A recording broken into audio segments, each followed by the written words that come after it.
Beaucoup, Marie. L'heure du grand rendez-vous politique. Il était attendu comme un accélérateur de réforme, un nouveau tempérament. Sa clé, l'entreprise, un autre socialisme, rattraper le retard du début du quinquennat. Après 250 jours à Matignon, où en Emmanuel Valls, quelle est sa marge de manœuvre, sa relation avec le président de la République? Le Premier ministre va-t-il gérer, calculer, se gauchiser ou accélérer? Le temps presse, les Français attendent des résultats. Manuel Valls répond ce soir à toutes nos questions d'actualité. Marge, quel est le problème de l'économie française depuis maintenant plus de 10 ans?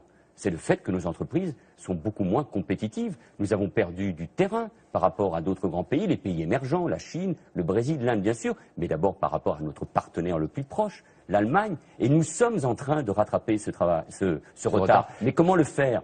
En baissant le coût du travail, les charges. Et dès le 1er janvier, c'est pour ça qu'il y a au fond une interrogation parmi les chefs d'entreprise. Pourquoi? Parce que nous avons fait des annonces, le président de la République, au début de l'année, quand il a annoncé le pacte de responsabilité et de solidarité, il a été voté cet été par la majorité et il rentre réellement en vigueur au 1er janvier. Et ça va se traduire par une baisse du coût de travail tout de suite au 1er janvier, puisqu'il y aura zéro charge pour les employeurs dans les entreprises pour les salariés qui gagnent autour du SMIC. Et ça va représenter une baisse du coût du travail de 4%. Vous y rajoutez le CICE, ça fait 10% en moins. Et là, les entreprises vont retrouver des marges et c'est là où elles doivent embaucher et c'est le fruit de ces discussions entre les partenaires sociaux. Et je vous le dis ici ce soir, moi je fais confiance aux partenaires sociaux, aux chefs d'entreprise comme aux représentants des salariés. Donc pas de trahison du patronat.